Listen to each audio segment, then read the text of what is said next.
السلام علیکم ورحمۃ اللہ وبرکاتہ۔ بسم اللہ الرحمن الرحیم، نحمدہ ونصلی علی رسولہ الکریم۔ روح البیان میں سیوطی رحمہ اللہ کی جامع الصغیر اور ثقافی رحمہ اللہ کی مقاصد سے بروایت حضرت ابن عمر رضی اللہ عنہ نبی کریم صلی اللہ علیہ وسلم کا ارشاد نقل کیا ہے کہ میری امت میں ہر وقت 500 برگزیدہ بندے اور 40 ابدال رہتے ہیں۔ جب کوئی شخص ان میں سے مر جاتا ہے تو فوراً دوسرا اس کی جگہ لے لیتا ہے۔ صحابہ کرام رضی اللہ عنہم اجمعین نے عرض کیا کہ ان لوگوں کی خصوصی اعمال کیا ہیں؟ تو آپ صلی اللہ علیہ وسلم نے ارشاد فرمایا کہ ظلم کرنے والوں سے درگزر کرتے ہیں اور برائی کا معاملہ کرنے والوں سے بھی احسان کا برتاؤ کرتے ہیں، اور اللہ کے عطا فرمائے ہوئے رزق میں لوگوں کے ساتھ ہمدردی اور غم خواری کا برتاؤ کرتے ہیں۔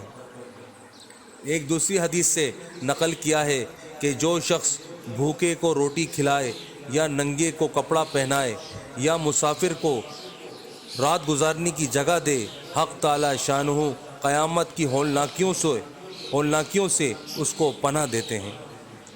یحییٰ بر مکی رحمہ اللہ حضرت سفیان ثوری رحمہ اللہ پر ہر ماہ 1000 درہم خرچ کرتے تھے، تو حضرت سفیان رحمہ اللہ سجدے میں ان کے لیے دعا کرتے تھے کہ یا اللہ، یحییٰ نے میری دنیا کی کفالت کی، تو اپنے لطف سے اس کی آخرت کی کفالت فرما۔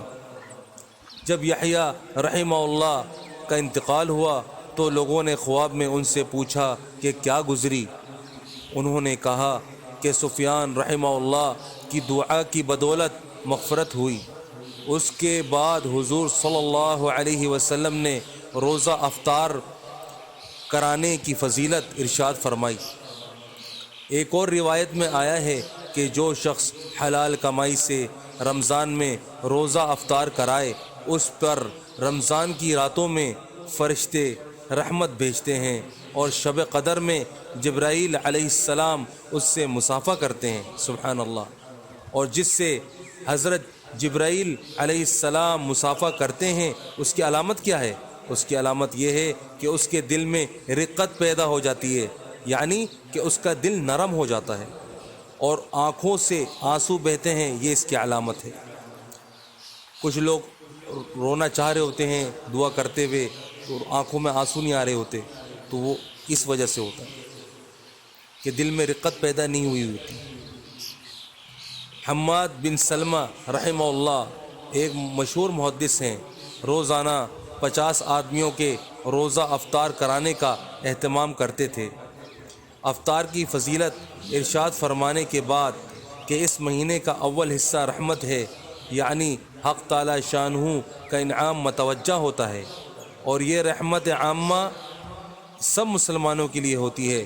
اس کے بعد جو اس کا شکر ادا کرتے ہیں ان کے لیے اس رحمت میں اضافہ ہوتا ہے،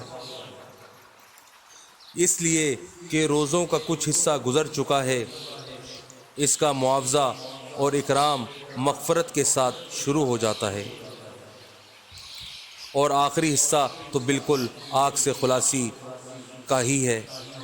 بس میرے بھائیوں دوستوں، اللہ پاک ہمیں اہل اللہ کی صحبت عطا فرمائے اور صحابہ کرام اور حضور صلی اللہ علیہ وآلہ وسلم کے مبارک طریقوں پر چلنے والا بنائے۔ اور میرے بھائیوں، جو ہم نے پڑھا ہے سنا ہے، اللہ پاک ہمیں اس پر عمل کرنے کی اور دوسروں تک پہنچانے کی توفیق عطا فرمائے۔ السلام علیکم ورحمۃ اللہ وبرکاتہ۔